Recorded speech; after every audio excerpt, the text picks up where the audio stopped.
Hello everyone, long time no see. And for those of you who are new here, welcome to Homemade Reviews. A channel where I review in my own unique and frankly amateurish fashion movies that absolutely nobody is talking about. If you are after the new Hollywood blockbuster, I'm sorry, this isn't my jam at all. And if you are after professional videos, again I'm sorry, that's way beyond my skill level. I just ramble on about movies that I watch, and I do watch a lot of movies. For some mysterious or miraculous reason you do enjoy what I do, or you want to get involved, a like and subscribe is always welcome, and a comment or two would just be wonderful. Anyway, that's enough shameless self-promotion. To be frank, I'm not even sure what I'm promoting really. Let's get straight to it. So today I've decided to dip my toe in the wonderful and strange world of westerns. To be honest, this is a genre that I'm not overly familiar with. Yes, I've seen the big hitters, Unforgiven, Dances with Wolves, and loads of John Wayne movies, but it has been years since I've really watched or engaged on the genre. Lazy guy that I am, I went to Prime, my go-to for most things these days. I went to the Western section and I literally picked the first movie that I came to, and it was High Plains Drifter. It's from 1973 and it's classed as an American Western, and it was directed by Cllint Eastwood. In fact, it was the first Western that he both directed and starred in, and actually it was his directorial debut as well. So let's talk about the story without too many spoilers.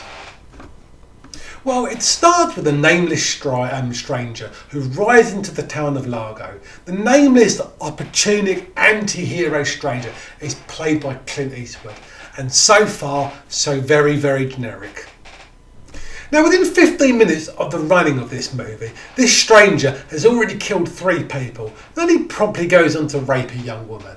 As only could happen in a 70s movie, she ends up enjoying it, and this whole thing is forgotten within 10 minutes. Now the local townspeople then ask the stranger for assistance. They need him to protect them from other bandits.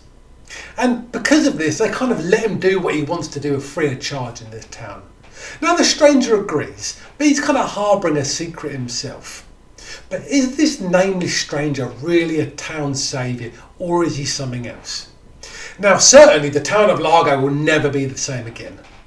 Now this unknown drifter is there to protect the town from these vengeful outlaws who have just been released from prison.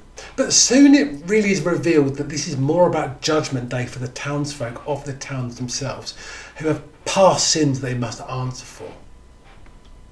So it's kind of a classic story with an extra twist. Let's look at the themes of this movie. Well, you could look at this film one way at a very surface level and say it's just a classic justice movie, or you could look a little bit deeper.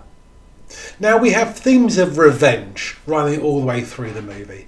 Then you have the idea of what does it take for people to wake up and act and actually do something. Then we have the idea, what is the cost of inaction if you don't do something? Then you have guilt, corruption, gender roles, lack of morals, all your big hitters. Then now there is a lot of talk also that you could even see this as an allegory to a ghost story. I'm not really seeing that myself, but what would I know? Now visually this film is wonderful to look at. The opening scene when the stranger arrives out of a heatwave wasteland over the opening credits looks simply superb. And then later when he has all the buildings painted red with a big signpost that says hell, it looks stunning, it really does. So this movie is considered an absolute classic. Well, I hate to say it, it's not for me. Let's start with the rape. I think the idea of a woman enjoying this is simply horrific and frankly disgusting. And from that moment on, my interest in the stranger and this movie was pretty non-existent. I know I am looking at this from a modern lens and it probably felt different back in the day, and I'm sure it's meant to add to the story, but frankly it made me not want to care about this character whatsoever.